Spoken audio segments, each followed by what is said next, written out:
Amazon জঙ্গল রহস্য আর বিস্ময়ের এক কাহিনী। আমাজন জঙ্গল পৃথিবীর সবচেয়ে বড় গ্রীষ্মমণ্ডলীয় অরণ্য, যার আয়তন ৫৫ লক্ষ বর্গ কিলোমিটারেরও বেশি। এটি দক্ষিণ আমেরিকার ৯টি দেশে বিস্তৃত। সবচেয়ে বেশি অংশ রয়েছে ব্রাজিলে। মানুষ একে ডাকে পৃথিবীর ফুসফুস, কারণ এই জঙ্গল থেকেই উৎপন্ন হয় বিশ্বের প্রায় ২০% অক্সিজেন। আমাজন জঙ্গলে রয়েছে অসংখ্য নদী। সবচেয়ে বিশাল হল আমাজন নদী, যা পৃথিবীর দ্বিতীয় দীর্ঘতম নদী, কিন্তু জলের পরিমাণে এটু প্রথম স্থানাধিকারী। প্রতিদিন অগণিত জলধারা সাগরে মিশে যায়, যেন সৃষ্টিকর্তার এক মহাশক্তির নিদর্শন।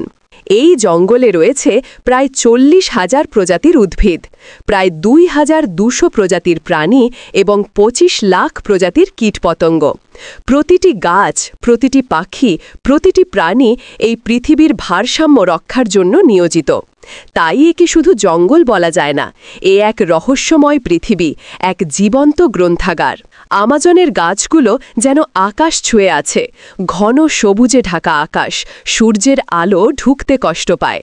বৃষ্টির ফোঁটা মাটিতে নামতে কয়েক মিনিট সময় নেয়, কারণ শাখা প্রশাখার স্তর যেন আলোর দেয়াল হয়ে দাঁড়ায়।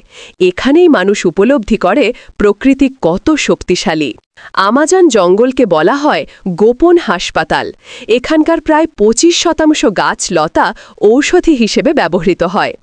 আধুনিক চিকিৎসা শাস্ত্র এখনও এর ভেতর থেকে হাজারো ঔষধ খুঁজে বের করছে, যা ভবিষ্যতের মহামারী থেকে পৃথিবীকে রক্ষা করতে পারে। কিন্তু এ জঙ্গলের জীবন শুধু ফুল ও ফল নয়, এখানে লুকিয়ে আছে ভয়ঙ্কর রহস্য। অজানা সাপ, বিষাক্ত ব্যাঙ, প্রাণঘাতী মশা, যারা মানুষের জন্য মৃত্যুর কারণ হতে পারে। তবুও প্রকৃতির ভারসাম্যের জন্য তাদেরও প্রয়োজন আছে। এখানকার মানুষদের বলা হয় আমাজন উপজাতি। প্রায় ৪০০রও বেশি উপজাতি এই জঙ্গলে বাস করে। অনেক উপজাতির সাথে বাইরের পৃথিবীর কোনো যোগাযোগ নেই। তারা এখনও তীর ধনুক দিয়ে শিকার করে, পাখির পালক দিয়ে সাজে, প্রকৃতিকে ঈশ্বর মানে। তাদের জীবনধারা হাজার বছর আগের মতোই অপরিবর্তিত।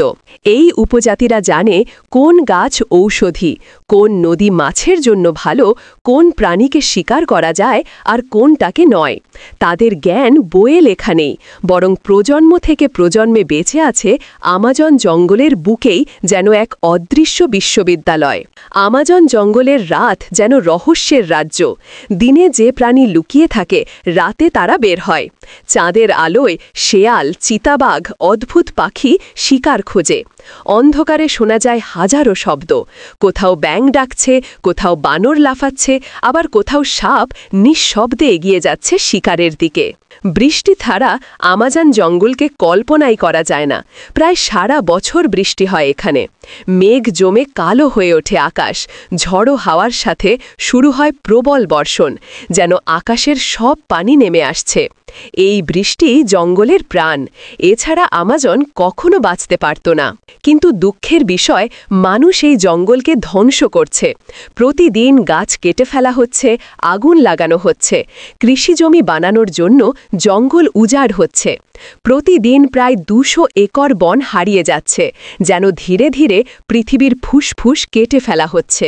বিজ্ঞানীরা বলছেন, যদি এই ধ্বংস বন্ধ না হয়, তাহলে একদিন আমাজন জঙ্গল মরুভূমিতে পরিণত হবে। তখন পৃথিবী হারাবে অক্সিজেনের এক বিশাল উৎস। প্রাণীরা বিলুপ্ত হবে, আবহাওয়া নিয়ন্ত্রণের ভারসাম্য ভেঙে যাবে। মানুষের জীবন হয়ে উঠবে ভয়াবহ বিপর্যস্ত। আমাজনের ভেতরে এমন কিছু জায়গা আছে যেখানে আজও মানুষ পা রাখেনি। ড্রোন দিয়েও পুরো জঙ্গলের মানচিত্র আঁকা সম্ভব হয়নি। এখনও এখানে লুকিয়ে আছে অজানা প্রাণী, অদ্ভুত উদ্ভিদ আর রহস্যময় উপত্যকা, যা হয়তো আগামী দিনে মানুষকে নতুন শিক্ষা দেবে।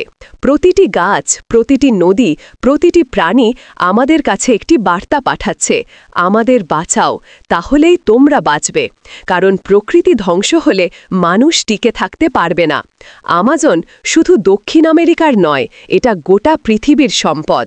আমাদের দায়িত্ব হল এই জঙ্গলকে রক্ষা করা, কারণ এর ভেতরে লুকিয়ে আছে ভবিষ্যতের অক্সিজেন, লুকিয়ে আছে অগণিত ঔষধ, লুকিয়ে আছে প্রজন্মের টিকে থাকার উপায়।